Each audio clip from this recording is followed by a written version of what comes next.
कावेरी का इंजन अभी 1.00 के थ्रस्ट टू वेट रेशियो को पहुंचने की कोशिश कर रहा है। अभी पहुंचा नहीं है, लेकिन भारत को एक नई दिशा तो जरूर दिखा रहा है हमारा कावेरी इंजन। डीआरडीओ ने भी इस पर हार नहीं मानी। उस असफलता से भी वो कुछ नया सीख रहे हैं और उसी से जन्म हुआ कावेरी डेरिवेटिव इंजन D1 का। D1 एक ड्राई इंजन है, यानी इसमें आफ्टर बर्नर नहीं है। यानी ये इंजन तेजी से उड़ने वाले फाइटर के लिए तो नहीं बना है, बल्कि लंबे समय तक आसमान में टिके रहने वाले किसी सर्वेलेंस या अटैक ड्रोन या अनमैन्ड कॉम्बैट एयरक्राफ्ट के लिए बनाया गया है।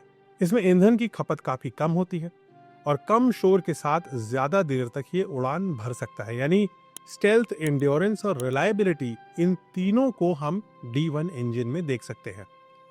और इसी कहानी में एक और हीरो है, एक कंपनी है गोदरेज एरोस्पेस। डीआरडीओ के साथ उनका सहयोग पिछले एक दशक में लगातार बढ़ता जा रहा है और अब गोदरेज ने यह साबित कर दिया है कि भारत का निजी क्षेत्र भी विश्व स्तरीय इंजीनियरिंग को बना सकता है।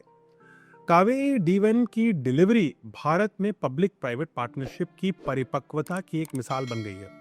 और अब सवाल यह उठता है कि यह इंजन कहां इस्तेमाल होगा।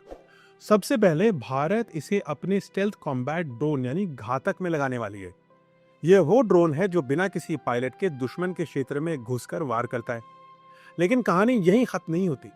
कावेरी D1 जैसे इंजन भविष्य में सर्वेलेंस और heavy lift twin engine drones और यहां तक कि बड़े विमानों के ऑक्सिलरी पावर यूनिट में भी लगाए जा सकते हैं। यानी ये इंजन सिर्फ एक परियोजना का हिस्सा नहीं है, बल्कि पूरे अनमैन्ड एयर व्हीकल इकोसिस्टम का आधार है। और ये तो बस शुरुआत है। GTRE ने D सीरीज इंजन का एक स्पष्ट रोड मैप अब तैयार कर लिया है।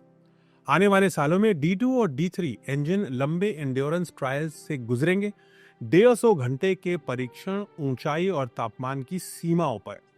और फिर 2027 में D4 और D5 इंजन आएंगे, जिन्हें 300 से 500 घंटे के क्वालिफिकेशन ट्रायल, वाइब्रेशन, आइसिंग और बर्ड स्ट्राइक जैसे कठिन परिस्थितियों में परखा जाएगा। यह धीरे धीरे परफेक्ट होने की प्रक्रिया है, जहां हर इंजन पिछले वर्जन से बेहतर होगा।